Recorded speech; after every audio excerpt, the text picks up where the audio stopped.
The world was still young. The forests roared with the sounds of beasts.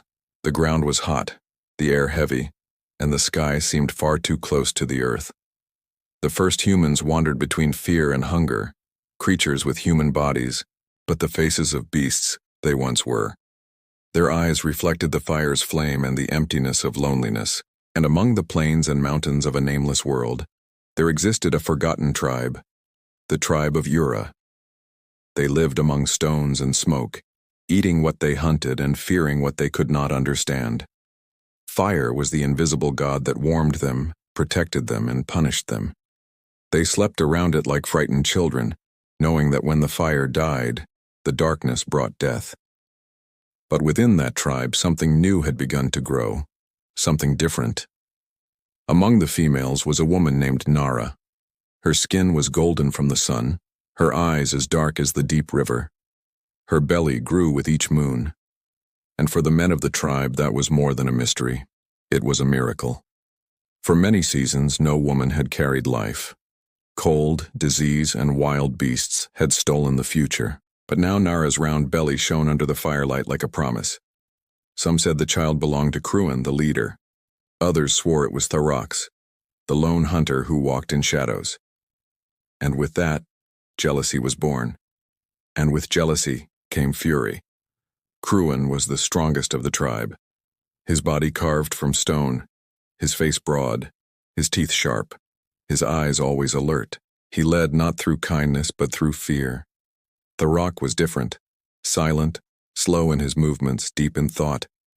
He hunted alone, preferred the moon to the sun, and seemed to understand the wind, the stars, and the silence of the night. Both loved Nara, but neither knew what love was. They only felt. And what they felt burned like the fire they worshipped. The nights began to change. The wind carried strange omens.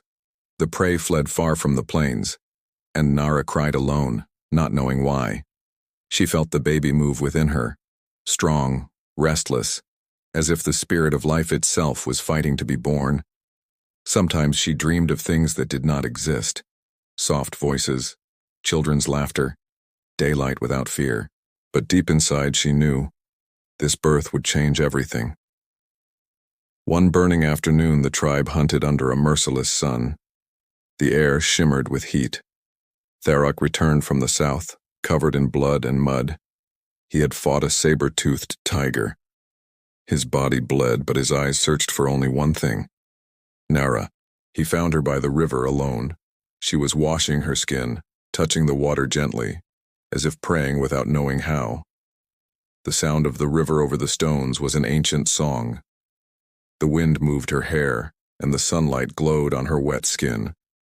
For a moment Therax forgot the world, forgot hunger, pain, fear.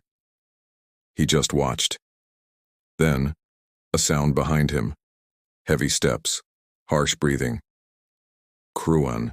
He came down from the hill, his body gleaming with sweat, eyes burning like fire.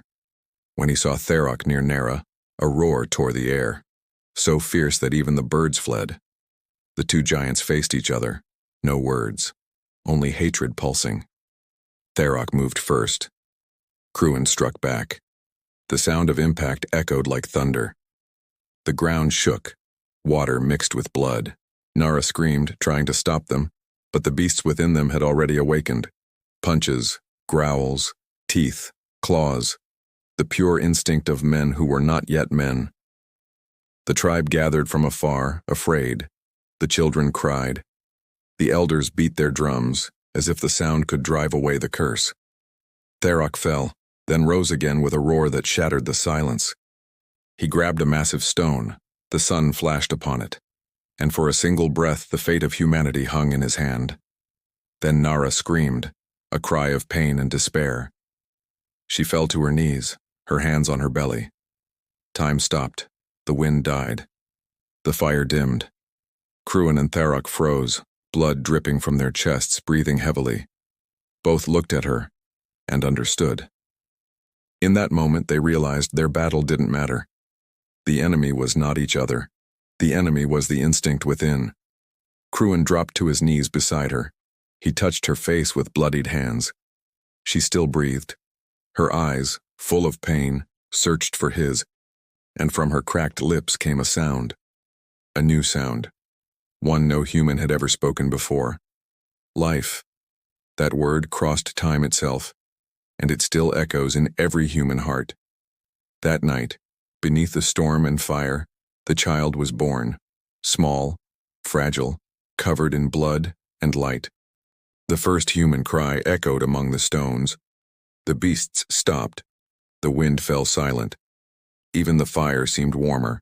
Cruin and Tharok stood side by side, guarding the child and the mother. Nara smiled, the purest smile the world had ever seen, before closing her eyes forever. Her flame went out, but the child's burned brighter. The following days were different. Cruin and Tharok no longer fought. They hunted together, fed the child, kept the fire alive. The baby grew, gazing at the world with eyes unlike theirs. Eyes that saw beyond instinct, eyes that asked, eyes that felt. And the tribe began to change.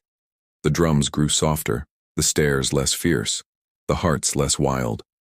Something new had been born among the beasts, something none could name, yet all could feel. It was love. And when the fire lit the cave walls at night, the ape-like faces reflected something that had never existed before, the spark of humanity. From the ashes of instinct and the blood of pain, the first flame of what we now call a soul was born. Time took their bodies, their voices, their marks upon the stone, but the seed they protected still lives within us. We are the children of fury and also the heirs of love.